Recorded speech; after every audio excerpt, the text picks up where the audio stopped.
கொண்டிருக்கின்ற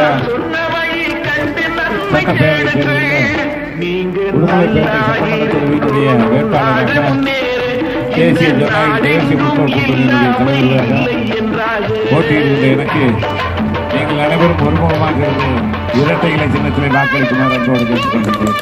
வாக்களிக்க வேண்டிய சின்னம் இரட்டை இலை சின்னம். இன்றைக்கு 5 ஆண்டு காலம் திமுக ஆட்சி செய்தது என்ன செய்தார்கள் என்பதை நீங்கள் சிந்திக்க வேண்டும். 5 ஆண்டுக்கு முன்பு நம்முடைய ஆட்சி காலம், அந்த ஆட்சி காலத்திலே கொடுக்கப்பட்ட திட்டம்